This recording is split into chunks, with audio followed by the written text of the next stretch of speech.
Well, hello there. Hey, Charming. Oh. How are you? Charming, Prince, charming. Prince Charming, I meant. Oh my gosh. Oh, you're Yes. blush. Thank God I'm wearing a red shirt now. I match it. Yeah. Uh, Well, speaking of Prince Charming, I mean, you were at a book signing this weekend for I, your wife I was. yet again. You know what's funny? So we Mhm. were at what's known as the Steamy LitCon in Anaheim, beautiful Anaheim, California. Uh, what 15, 1600 avid fans of romance there to meet all Oh, the that kind of steamy, not like the temperature. I got you. Okay. yeah, well, there's all kinds of steamy. It was hot too. It was like 98 degrees. Anyway, and I'm kind of known in these things for getting people to Kara's table. And what I do is we have a bunch of highlighters, so I hand out highlighters. And apparently, like last year, I handed out like 1,200 of them. I did such a good job that I got asked to sign along with the authors. I got to sign these pages as a highlighter guy. So Oh, well, how about that? So, I if mean, Grace, you're an international best-selling author. Have you done book signings? I have. Are they Very, awesome? oh yes, very exciting. Just hearing people and their motives for reading the book and just seeing how it connects with the purpose of the book is just fantastic. it's so fascinating because most of my career has been in logistics, not the sexiest kind of industry, but no one ever comes to me and says, gosh, thank you so much for moving that box, that was awesome, right? And you never get that. But people have come up, like they'll make things for Kara. Like they'll just walk up and like, here's a bracelet, or like, because my Kara just she's now cancer free, just went through this whole cancer journey, Oh, which is awesome. Or that was terrible. It's awesome she's cancer free. But people made stuff for her and like, oh, you're a survivor and you're this. I mean, it's so touching. And to be in that environment where you're really connecting with fans is amazing. So I'm sure it's the same with you. it is. And I'm also the spouse of a cancer survivor. Oh, Hmm. And I know the journey, I understand it. And, when you're over that mountain and you can look back and say, look, thank God you're cancer free. It just is an amazing accomplishment. It's an amazing feeling. when you hear the doctor say that, it's you don't realize you've been holding your breath that whole Hmm. time. You know what I mean? Like Yes, it's there's an exhale where you're like, oh, thank. yes. And in my case, my husband found out he had cancer a week before our wedding. Oh, my Oh goodness. gosh. Mhm. One whole week. And I guess throughout the entire process, I just felt, look, we didn't come this far for cancer to stop, get in the way at this point. I just held this opportunistic spirit that nothing can stop us. I mean, we And were in how many years ago was that? this was only a year ago, actually. I We got got you. married in Okay. June Uh, 17, 2023. wow. Well, all the best to you and your husband and to PJ and his wife, as PJ knows. And then we'll pivot to an introduction. Our audience, we're about to lose audience. No, we're not. My Oh, ex-wife is a 20-year cancer survivor and doing wonderfully. And hi, Maria. All right, PJ, why don't you introduce our lovely guest? oh my gosh. So when I start telling you about the wonderful Miss Grace Vandecruze and what she's accomplished in her career, you will be forgiven to assume that she was born at third base and thought she hit a triple. She has an MBA from the Wharton School at the University of Pennsylvania, where my beautiful Kara also graced those halls, and a BBA in accounting from Pace University. She spent over 20 years in Wall Street doing investment banking, specializing in financial services, advising on mergers and acquisitions, financings, capital strategies, way more. She's one of the world's leading experts in all forms of corporate insurance. She's the founder and managing director of Grace Global Capital, from where she has played a key role in over $20 billion worth of transactions. That's a lot of zeros. All of that is incredible, of course. But what's really amazing about Grace is the story of how she got there. You see, Grace's story is anything but what our accomplishments might lead you to believe. An immigrant to the United States with her parents from Guyana. She, Yes. Guyana, I gotta say it right. And boy, is there a backstory there, but we'll Oh get to my it gosh. later. Yes. When Grace was in college, her family home was destroyed by a fire. Unable to afford a place to live, Grace and her family lived in a homeless shelter in New York for 5 months, a time which ignited her passion for financial self-sufficiency. Well, yes, you're going to find it I there. can imagine. Yeah. On her way to where she is today, Grace survived multiple financial and personal setbacks, which she wrote about in her internationally best-selling book, Homeless to Millionaire: 6 Keys to Uplift Your Financial Abundance, which, by the way, she's about to turn into a masterclass, which is awesome. Grace is not only a survivor, she's also an achiever and an adventurer. She's climbed Mount Kilimanjaro, Elbrus, Annapurna, parts of the Himalayan range, and Bhutan, and to Everest Base Camp. She's also, why not, a licensed sailor. Grace, I'm exhausted just hearing all those things. I need a nap. All right. possible for a mouth to get carpal tunnel. Grace, what a story you have. What a life you've lived. It's amazing. It's an honor to have you on the Braving Business podcast.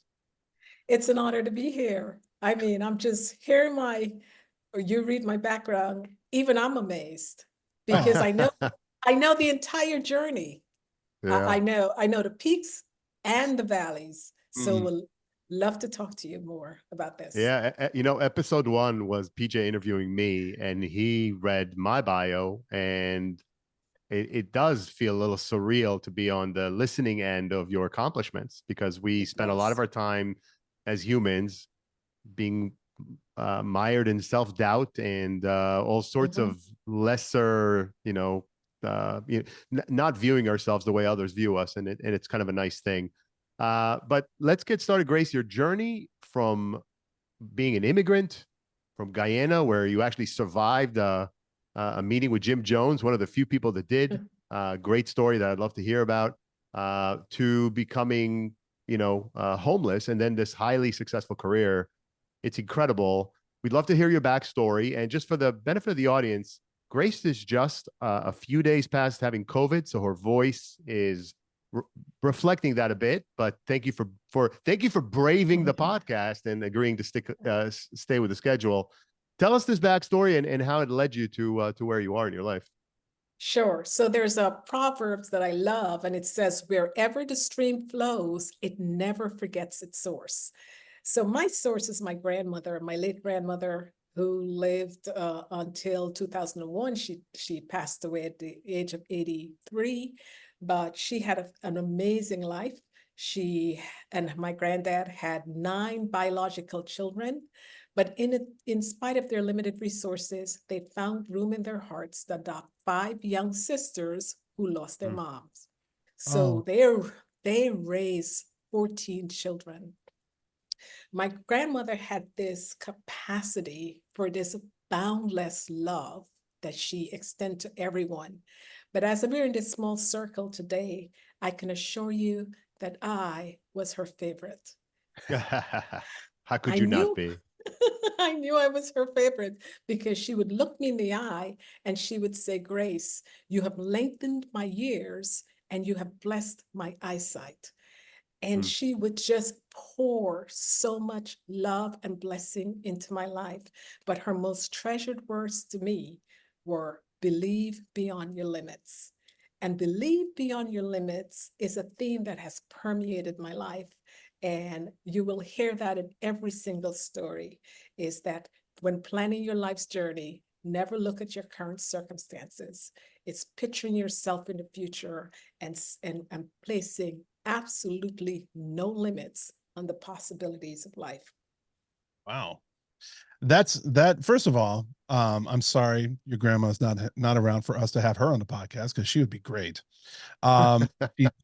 She sounds amazing. I got to say, I'm amazed she even knew who you were. Did she not have 52 grandchildren? She had 52, yes, because Yeah. she had 14 children, and I'm oldest of 7, and I'm one of 52 grandchildren. I mean, I wouldn't have remembered your name, I got to be honest, but okay.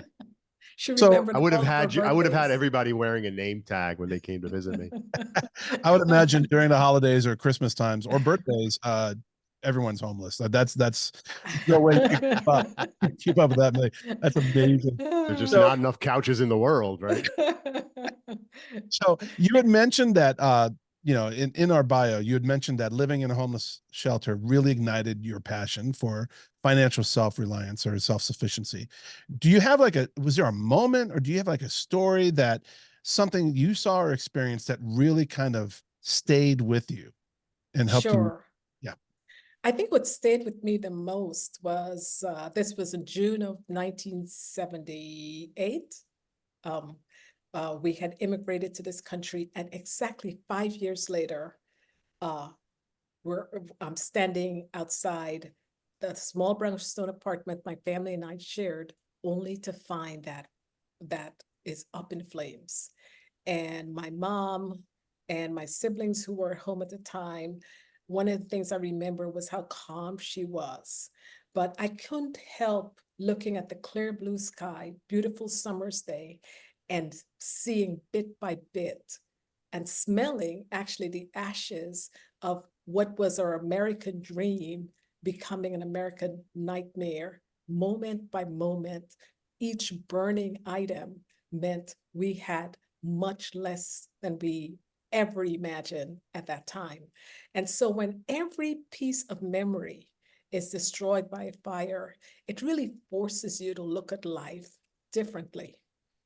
And what was amazing was as the rest of the family came home to the scene, my mom said to me, why don't you go back into the apartment, because the fire police had left, and see what you can salvage. Just go back and see what you can salvage. And I remember I had this trash bag with me, and I was looking around, and what was shocking was to me was there was very little I could have gotten out of that apartment. What was not destroyed by fire, it was by smoke, by water, it was just gone. So what began as a day with me going to school ended in a day with all of us going to a homeless shelter. And you say, well, why a homeless shelter? Because everyone who came and saw a family of 9 standing on Saratoga Avenue, Brooklyn, with our home destroyed, said the same thing. They said, look, you're a family of 9. Why don't you split up into 2s and 3s, go to family and friends, and when you get your lives together, come back as a unit. But my late dad, who was standing there, he had always reminded us the saddest day of his life was when he was orphaned at the age of 8, and they had separated him from his 2 brothers. And he had grown up with such a void, not having the interaction and the love and support at a very difficult times of his siblings. And he said, there is no way we are going to separate as a family. And so the only place we could be together as a family was a New York City homeless shelter. Wow. And why it was both a transformative and traumatic. And one of the things that I will remember is that life will hit you at the most unexpected times, the most traumatic events. And it's us as human beings and having a spirit within us to rise to the unexpected, whatever that might contain, whatever that unexpected and difficult and unimaginable circumstances may have for us, there's a lesson in each of us for us. And it's just grabbing those lessons at the time. But when I walked into that shelter, there was a lot of, I guess I was terrified. I was How could you not be? terrified. Yeah. I remember grabbing the garbage bag with the little possessions in one hand and grabbing one of my siblings' hands and just us clustered together and finding a place to sleep, but it's almost like you're sleeping with your eyes open. That's how terrified I was. And in the terror, I had to grab on to what was very important to me at the time. And what was very important to me at the time was my education. And that was something that the fire didn't touch and couldn't touch. So I went back to school the next day and I said, look, I know I'm scheduled for 12 credits in the fall semester, but I'd like to take 18 credits. And so reinforce the fact that I needed to stay focused. So Grace, it's incredible. I want to go back to your dad. As PJ knows, I'm a pretty emotional guy, and fathers in particular, stories of fathers really touch me. But what you said about your father and having been separated from his siblings reminded me of a beautiful thing that my girlfriend has done, which is she adopted 2 children.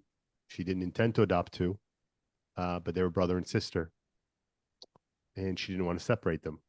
Yeah.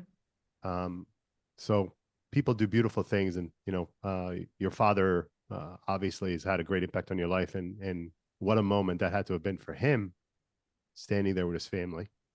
Yes. Anyway, sorry to be getting emotional on you. So you carried on. You not only graduated with your undergraduate degree, you went on and got your MBA. Obviously, you did quite well in school to be able to go into Wharton. I don't know if you got your BBA at that time or when you started your career, but you started a career on Wall Street, and being an immigrant, a woman of color. I'm going to go out on a limb and guess that you had some bumps on the way to the top. What were some of the biggest obstacles you faced while building your career on Wall Street, and how did you overcome them? Sure, that's a great question. When I started my career on Wall Street, I had interned as a summer intern while I was at Wharton. So I interned first on Wall Street, and then I went back to the same firm that I interned. They had extended an offer. I went back to the same firm. My experience as a full-time employee was so much different than an intern. Because as a full-time employee, you're coming in every single day. You're much more embedded into the various politicking of the organization. And one of the things that struck me was how it felt as if I was in a fraternity. And it was so hard to navigate the various spaces. And I remember I was working on one deal, and the managing director of that deal was talking to my immediate supervisor, and they were in the hall chit-chatting about the deal. And the managing director looked at the guy and said, come into this room with me. And he dragged him in the room. And as I walked past the hallway and I looked at the door of the room, it was the men's bathroom. So they actually went into the men's bathroom talking about the deal. And I looked and I said, how am I going to navigate this if even structurally I'm prohibited from getting into the inner workings of the transaction?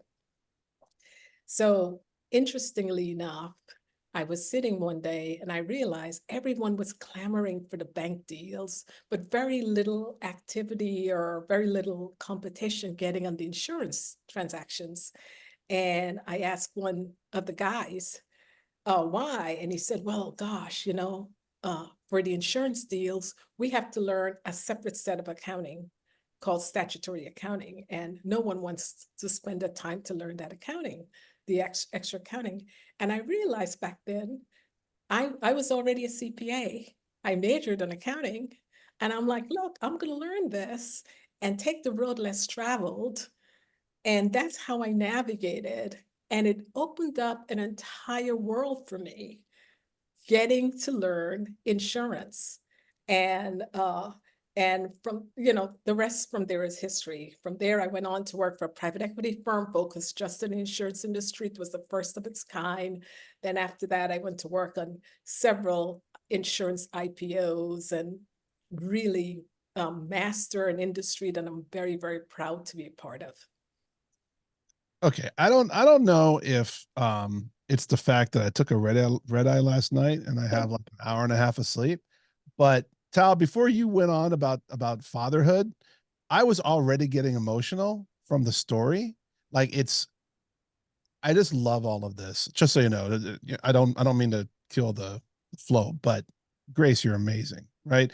The not only what you went through, but to have the foresight and the capacity to be aware of your surroundings and to know what you have in your hand as a foundation and what you can build from there. right? And so to sit there and say, oh, you guys have no one wants to learn this other type of accounting, and I'm a CPA.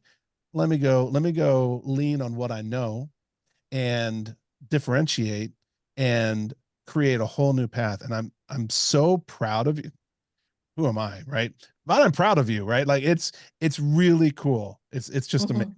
It's just amazing. I also, I mean, I'll jump in, PJ, really quick with another point that I neglected to make, which is your mindset around what you were experiencing. And I don't know whether you had that mindset at the time. I mean, usually when you're in the moment of some significant setback or any kind of moment of truth in your life, the initial feeling is fear, it's anxiety, it's there's a tendency to think it's the end of the world, things will never be the same, I will never be the same. But the truth of the matter is, we grow from those moments. In fact, those are probably the only moments we grow. I mean, life tends to take you down a path of complacency when things are copacetic. And it is Yes. challenges that really bring out the moments that give you a chance to grow. Whether you take those opportunities head on and choose to grow is a personal choice. But if you do, you could grow up to be Grace. Sorry, PJ, go ahead, carry on. I want to grow up to be Grace. All right, so let's talk about your book a little bit. Your book, Homeless to Millionaire, has inspired many. What key messages from those hallowed pages do you hope your readers will take away? Sure. So I wrote this book with my grandmother in mind, a book that will be non-intimidating. Many churches, community groups, women's groups would call me and say, look, you're in Wall Street. Can you demystify the financial systems? We don't even know what a stock is. And there's so many groups of people who are coming from a place where they don't have a financial legacy. And so if they turn on CNBC, it is super, super confusing to them. And I wanted to leave a takeaway. And I was traveling so much, I didn't have a lot of time to write a book. So what I did was I actually recorded my book, and it is, I expose a lot of vulnerabilities, and my book is based on stories, lessons, and it's taking stories from my life, stories from my friends' lives, stories from people who volunteer their financial stories in order to inspire and educate others around us. When I wrote my book, one of the biggest weaknesses I have over the entire thing was I was over-analyzing and over-editing the book. However, in March of 2020, in the midst of COVID, in the midst of George Floyd, and especially George Floyd, when it replayed over and over on TV, I realized, looking at that, was that George Floyd's story began as an economic story.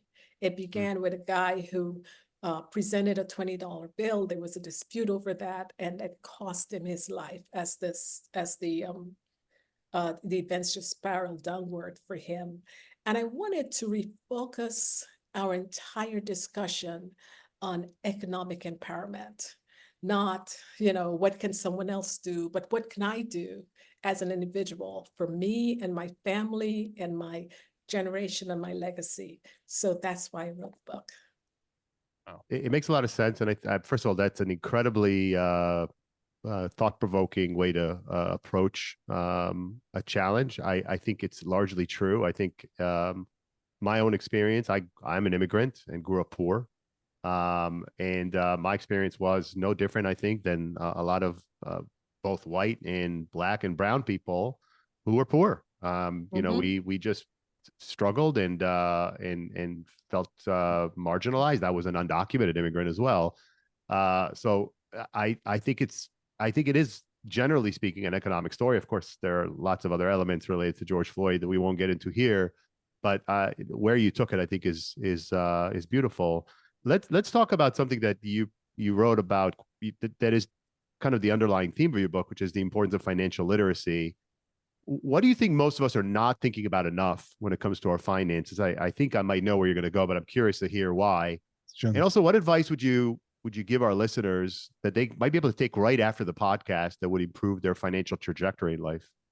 Absolutely. I think it's in the first chapter where I talk about we all have our financial history, even us personally, our families, our financial journey. And if we were to sit and really examine our financial history, particularly looking back to what's our very first money memory, and we will notice that it's probably filled with lack, scarcity, shame, blame, denial, all the negative emotions around money. So even when we are grown and we're making much more than we ever imagined that we would make, it's difficult to really maximize wealth to its potential if you're sitting there with this paralyzing fear, whether it's conscious or unconscious, regarding money. And I submit that many of us are suffering from some form of financial PTSD.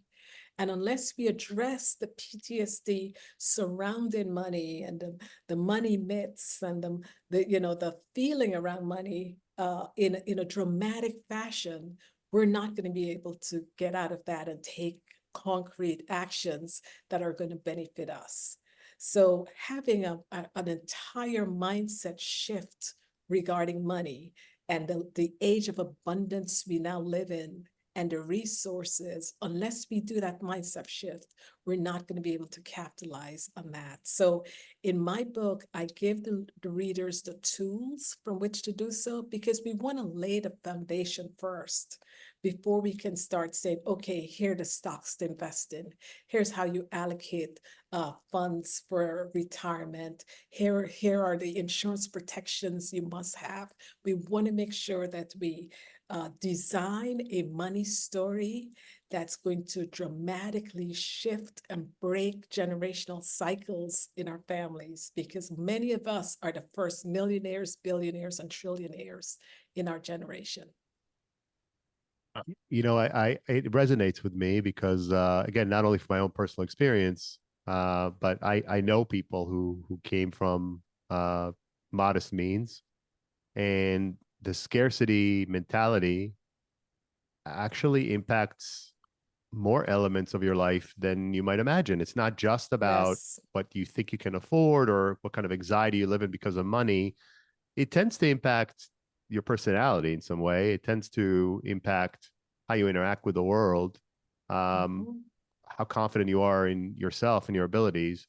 And I think literacy and financial literacy, it's in, you know, obviously we would uh, be appalled to to be part of a country if its children couldn't read, right? I mean, literacy is that important to us.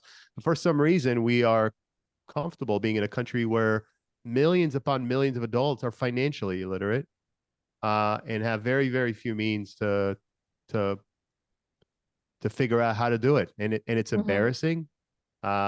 So having someone like you choose to write a book like this, I think it's a wonderful thing. You did a good thing for humanity, Grace, by writing that book. And it's a good Thank you. thing it's resonating. Obviously, it's great that it's a bestseller. It means you've helped a Yes. lot of lives. Yes. And I think this book is going to be an evergreen for generations to come. And Tal, you're absolutely 1,000% correct in everything you just said. I love the intentionality of of of everything that you do, Grace. And I also love the fact that there's a lot of people who, we're very lucky to live in a country that, there's a lot of success stories, which is awesome. Yes. There's a lot of failure stories, but there's also a lot of success stories. But there aren't a lot of success stories where people turn around to pick others up. And I think it's so refreshing to, because you're doing a different approach. We've had many very philanthropic, wonderful people on this show, without a doubt. But I love the fact that you're trying to say, hey, I figured out the maze. This is how you run it. And this is what you can get from it. Because you know, it goes to that old thing about teaching people how to fish, right? Like Yes. it's I here's side note for all the entrepreneurs who are on this. If you could create a way to give a hug through Zoom, I would invest in that.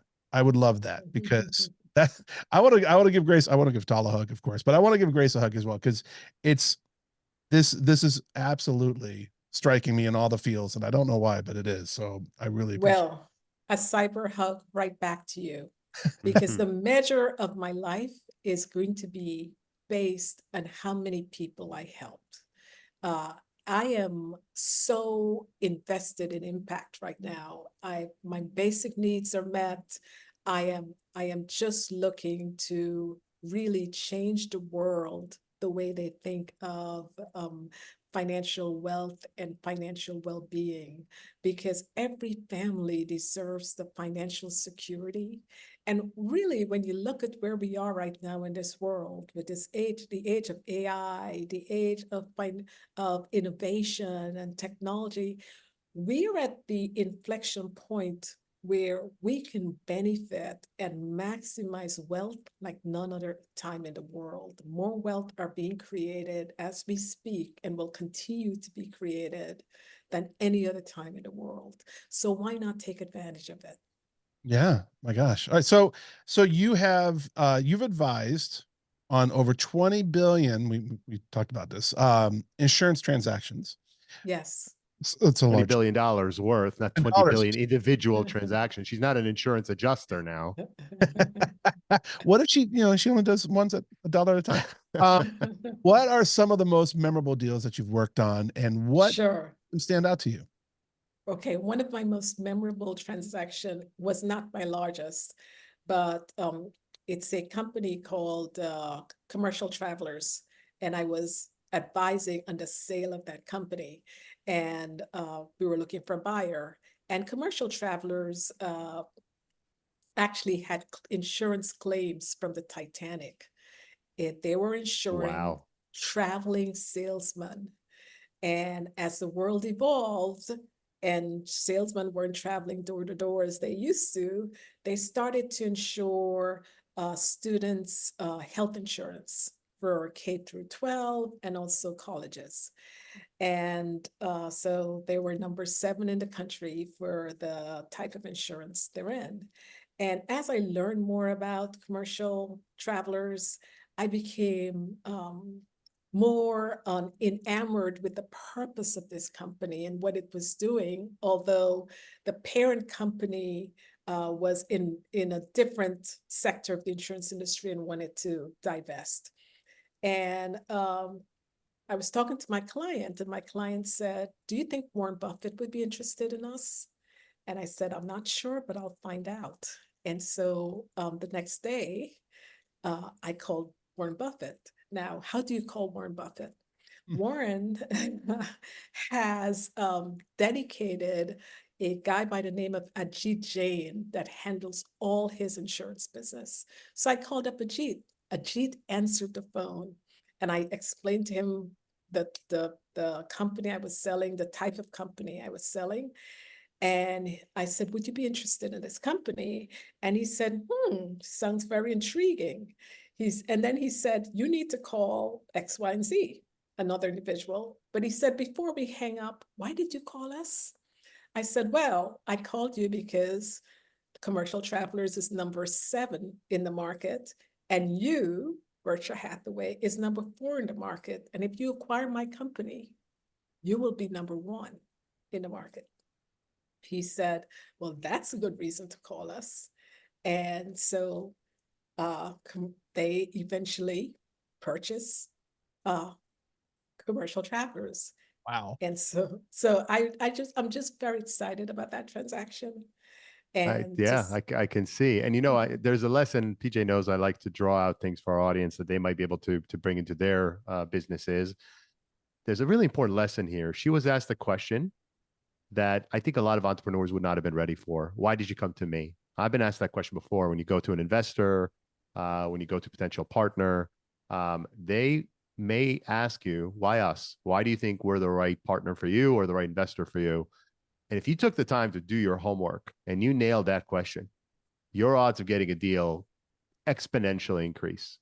Mhm. If you flub that question, you're cooked. You're done. Yes. Yes. So do your homework on that. We're going to pivot a little bit. Let's talk about the fact, which makes me laugh only because it's unbelievable, that in addition to everything else, you've also climbed 25 mountain peaks, including Mount Kilimanjaro and up to Everest Base Camp. Which, for those of you that sounds like, oh, she must have just shown up there. No, that's quite a climb. First of all, what got you interested in that, and how's climbing influenced your approach to business and life? Oh, great question. It was 2004. I'd already graduated from Wharton and I was managing director on Wall Street. I came in one Monday morning, opened my email, and the subject line just grabbed me and it said invitation to an expedition. And it was from a former professor, and he was inviting alum from all over the world to hike and climb with him in the country of Bhutan. It would be a 14-day journey to 20,000 feet high, 8 days up, 6 days down. And the purpose of this was to really teach us leadership skills. He firmly believed that leaders must go outside of their comfort zone to really learn leadership skills. And also, we would hike and climb during the day and at night have a bonfire discussion on a relevant business issue. There'd be 8 business books to read and their homework and all of this. So this had so many aspects of what I was looking for in a vacation, so to speak: adventure, learning, networking, collaboration, and something just keeps saying, say yes. It's almost like a Mm. calling. And I went on that journey. 28 of us went. How fit were you? Just Were you already in elite shape? Because I assume you have to be. Well, yes, I did. I did do a lot of training, but I am your most unlikely climber. Why? Because when I was 8 years old, I had a serious accident, and my I broke my left leg in several places. It was actually hanging by a thread. I mean, Mm. they told my parents already they were going to amputate the leg. So I grew up with lots of pins in my leg, always falling and then getting up. And I knew in my hearts of heart that my leg would be strong enough to get me there. But even if it didn't, I knew that I had to try. You know, it's interesting. Sometimes in life, you accomplish so much. You've seen the best version of you, but you want to know what the next best version of you will look like. And you know the next best version of you will mean that you'll have to take assignments that make you nervous and shaky. It may mean going into places that you're constantly uncomfortable, but you're never going to see the next best version of you if you don't do it. So I knew that I had to trust Grace to do what it takes to get to my next best version.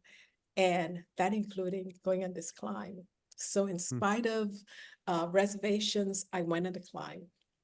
Long So story short, okay, go ahead. no, I'm sorry. Finish the thought, please. I was going to say, long story short, we were halfway in the climb. We had a day away from the summit when one climber became seriously ill. He was medevaced, but we got word that he had passed away. Mm. Oh, And man. so this journey that was once in a lifetime, amazing learning environment in every single way, came to a crushing halt when that occurred. And instead of making the summit, we turned back and did a lot of soul searching. In the midst of the soul searching, we started to talk amongst ourselves. What did Eric, our fallen mountaineer, really love? And what he loved was the mountain air and experience. And we decided to continue climbing in his honor. And that propelled us. So the group went from 28 to 11, resolute mountaineer, the very next year we climbed Kilimanjaro. That in itself is a book and experience of how we transformed ourselves into this cohesive, collaborative group with lots of love and caring and attention to really honor our friend and keep doing this journey. Wow. It's incredible, both the story you just told and the commitment to carry on in someone's honor. Yeah. One thing that, you know, I am sensing, and I'm going to, it's not one of the written questions I have. I'm just really curious where you take that. It sounds like you have tremendous inner strength that it is, you know, comes across from your story about how you handle the fire. Again, I don't know whether you had it at the time or you just developed it, but it sounds like that, you know, you came pre-wired with some great inner strength. Obviously, if you had loving parents and loving grandparents, then you were fortunate. A lot of us don't, and we're challenged by that. But you've also talked quite a bit about the importance of togetherness and doing things with other people. Tell me about that balance, right? So how do you see what is teamwork or collaboration with others in your personal life, in your professional life? How do you balance that, or what importance would you give it, you know, compared to the work you have to do for yourself and on yourself? Oh, it's a terrific question. You know, I would go back to my mountain climbing because mountain climbing mirrors life more than anything else I've ever done. And in order to climb a mountain, there's this amazing team dynamic that develops in climbing the mountain. And the best teams will really develop over time because one of the things about mountaineers is that every single step is planned with precision. But in spite of the plans, we have to be prepared to be disrupted at each and every step. And you're being disrupted all the time. If it's not the storms, it's a team member that gets ill, and you're roped in together. There is this cord connecting you. And whenever you're exhausted and you feel like I can't make another step, you just think of the fact that there's someone roped in, be harnessed to you, that's looking at your next step in order to plant his footsteps the way you were looking at the footsteps in front of you in order to plant your footsteps. Because sometimes that's all you can see are the footsteps, because you know you can't even be distracted by looking up. It's constantly looking down because you know that you've got to set your footsteps in a manner that's very careful. And one of the things I learned at Kilimanjaro is the term poli poli. It's the in Swahili, it just means step by step, but the deeper meaning is measure each step before you take it. Take it with focus. Even if you have to pivot while taking the step, take it. And by all means, keep moving. And, you know, there are times there's this rhythm of each team. It's a collaborative effort where you're literally holding on to your team members in front of you and before you. And there's this theme of lifting as you climb, because with each step I make, I know I'm lifting the person behind me. And that's the story of our lives, right? It's a story of the impact. It's a story of why we write a book. It's a story of the masterclass, is who can I lift as I climb the journey of financial abundance? Well, I'm nearly speechless. I don't know about you, PJ. You seem speechless. I I think want I wanted to your applaud. jaw just dropped. Yeah, I mean, Where's my applause button? yeah, we need an applause button. We need to talk to someone about that. We don't have applause button. That's you know, top 1% podcast. We should have an applause button. Yeah. Yeah, I mean, I'll tell you what I took away from that is, you know, in life there are moments where you are struggling to carry on for whatever the reason, and having a support system, having someone that has your back, having a team that believes in you, it just makes all the difference in the world. It's how we, obviously the work is the work of climbing is yours, right? No one's going to lift your foot. You're going to have to lift your foot. So you have to do the work, but knowing that there's someone or people that have your back and that are willing to um, protect you, stand with you, support you, it makes a huge difference in this challenging thing called life. I'd love to ask you, what advice would you give listeners about how to find things to be passionate about outside of work? Yes. Uh, Number one, focus on what things you gravitate to. I think what makes your heart and soul sing when you even think about it. And, I know that I had a great passion for sailing because I was invited on a journey for sailing the northern part of Sweden. And I just love it. I love the peace and quiet. I like, the setting your sails in the direction of the wind, all of it. I just, and I decided, well, this is going to be my hobby. I know I'm going to come back and I'm going to want to be a licensed sailor and keep doing this over and over again. But it's each to our own personal preference. Our DNA are all wired differently, and we all have a something that gives us joy. I really think life is hard enough as it is. What brings us alive? Just thinking of what, I love cooking. And I mean, it doesn't matter what's in the kitchen. I can create something. I did that by watching my mom. But when I can create something beautiful out of some ingredients, to me, that's like, the kitchen engineer. And sometimes that's what life is all about. You have to take what life offers you and just know what to take a little of and a lot of, but bring together something satiatingly beautiful. So a lot of this, first of all, it's all amazing. I was going to pipe in when you said like find something you're really passionate about. I love free sushi, but that's a whole other conversation. I think one really interesting thing that I'm gonna try to summarize a couple of things here is that I think you've gotten two incredible gifts from people in your life. I think that one is from your dad, teaching you the importance of unit, and that unit being a family and how everyone needs to pull together. And I think that's probably been subconsciously very important for your teamwork aesthetic, right? And helping the person from behind you, right? That's such an important lesson that that you took from that, which is amazing.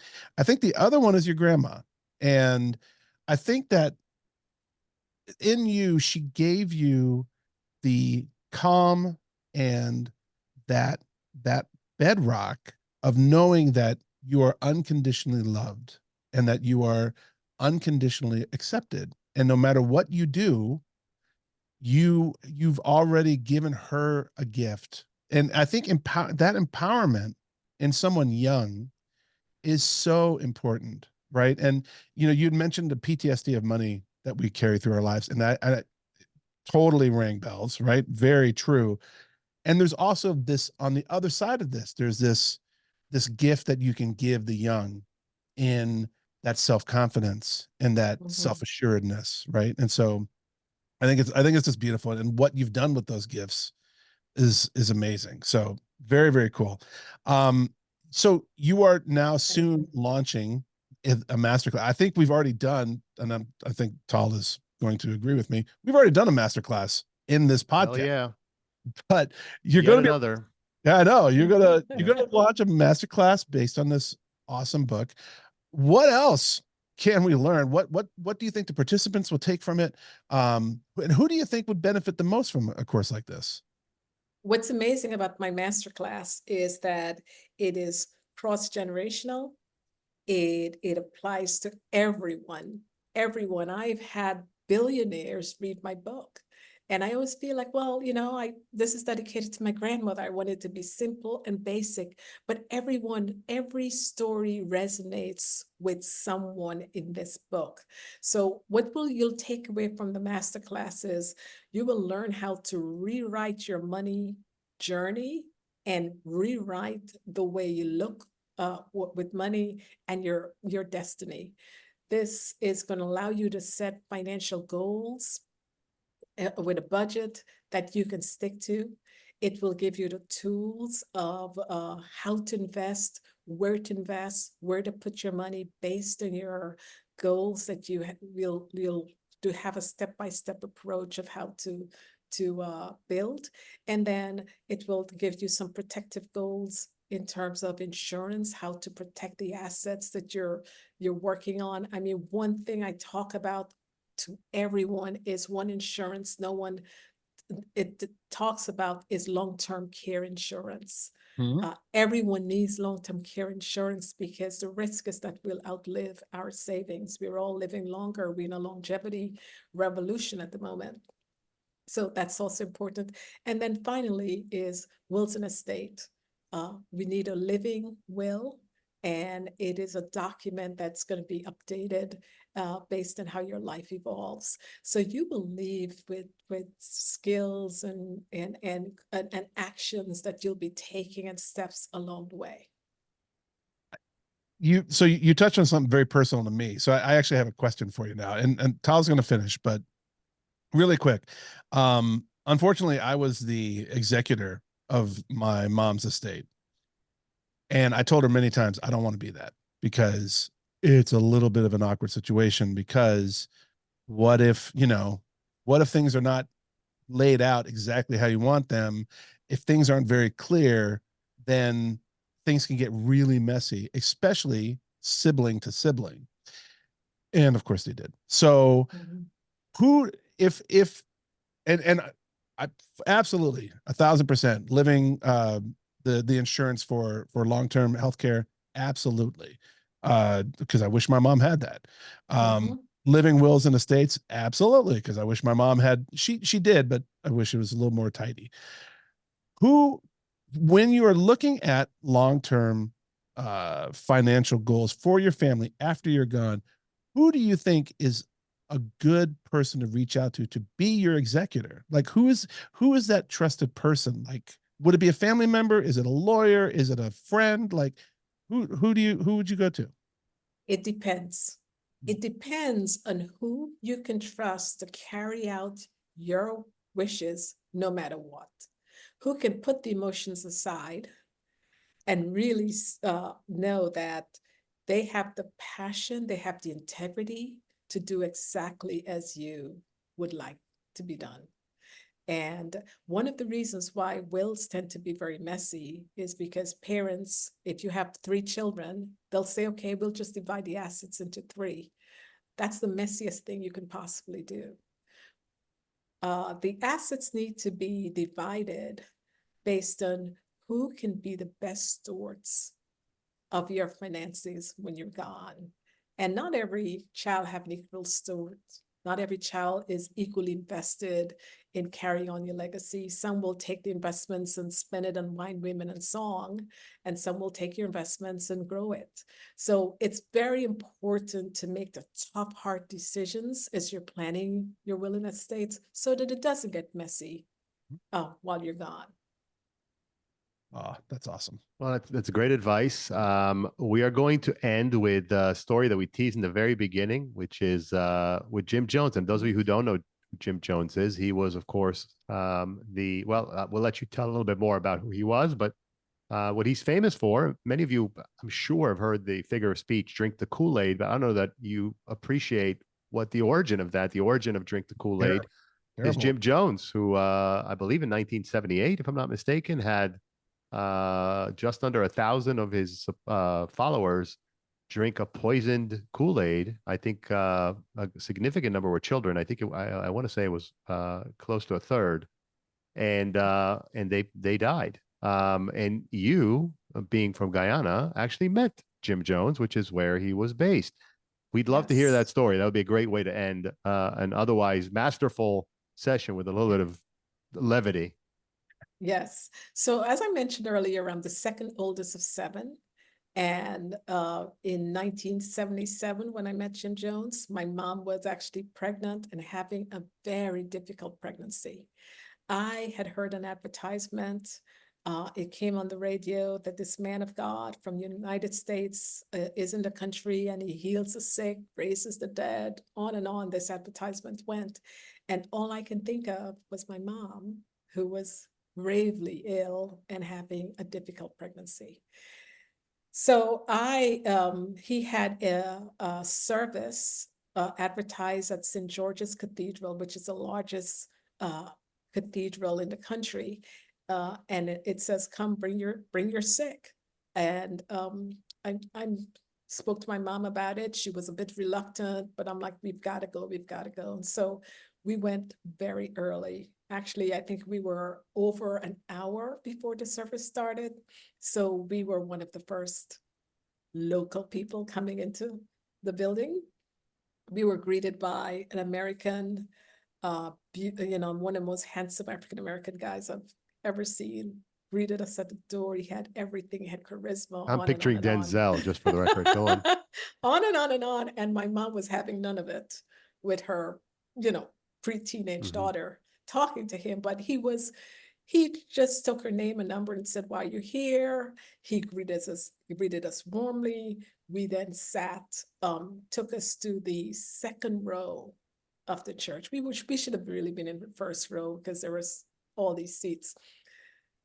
After a lot of fanfare, when the service starts, the building got full. It was standing room only. I can tell you it was my very first experience of what being in a rock concert would be like. I mean, those people they knew how to sing, they knew how to play, they knew how to dance. It was like a rock concert. I'm like, I love these people. They're just vibrant, full of life. And so my mom was getting restless because it was a bit of a concert. And she's like, where's this guy? Where's this guy? Finally, Jim Jones comes out. And the one thing I'll never forget the rest of my life is that I'm looking at Jim Jones and he's very close to me. I mean, this guy's about 6 feet away from me. And I'm looking up at him and I kept thinking, why is he wearing sunshades indoors? I've never seen anyone wear sunshades indoors. And he started to talk. As he's speaking, my mom nudges me and says, how come he hasn't opened the Bible? Because he wasn't opening the Bible. So he didn't open the Bible. And then he says, there's a woman here. And he describes some woman that has some growth in her stomach and on and on and on, he says. And you could not hear a pin drop. Everyone's like, who is this woman? And then there's this little old lady from all the way in the back said, it's me. And when she said that, the crowd goes in uproar, parted away like the Red Sea for her to come to the stage. She came to the stage. He looked at her and he said, go with the nurse. Didn't touch her, didn't pray, didn't do anything. She went with the nurse. She's backstage. He's entertaining us some more. And about 5 or 6 minutes, the woman comes out with a tissue paper and what is supposedly this bloody growth that just came out of her. And she's waving it to the crowd, and the crowd went crazy. Just absolutely, I mean, pandemonium now. Everyone is screaming, shouting. And my mom did like this and said, we're going. I'm like, we're what? We're what? No. And she's literally dragging me out. And we made a scene because we're all the way in the front and then we got all the way in the back. So here's one of the most poignant moments of it. We finally made our way out to church. And there comes this handsome guy again. And he comes running to us. Denzel. And he says, Denzel. In the movie. And he says, what are you leaving? And I said, she wants to go. And my mom said, we're going. And I said to him, I said, where can I find you guys? Where, how long will you be here? Like all the basic questions, and none of this he could answer. He was like just deflecting. And well, the rest, as they say, is history. I don't know what year that was, but 1977. Wow. Okay, so that was very close to the end, indeed. Yeah. So because I was the youngest person in that audience, I always say I met Jim Jones and lived. Live to tell We have to about it. talk Well, about it. Yeah, Live no to yeah. kidding. so That's our guest today was Grace Vandecruze. It was an incredible interview. You are just lovely in every sense. She is an incredibly accomplished person professionally. She's also a best-selling author, and someone that could help many of you that are listening get your financial life in order. So look for her book. Her masterclass will be coming out soon. Grace, it's been a great privilege to have you on the podcast. We'd love to have you back. Please keep us posted on what you're doing. Absolutely great to be here. You guys are gems. So where can listeners find your book really fast? GraceGlobalCapital.com and financialabundancewithgrace.com. Amazing. And thank And you. all of great. There are multiple ways to access Grace. Grace has I don't have it in front of me, but I believe Instagram and Facebook and a bunch of things. They're all going to be in the show notes wherever you listen to our podcast, and of course in our YouTube channel. So look Grace up. Grace, thanks again. All the Thank you best to so much. Okay, same to you.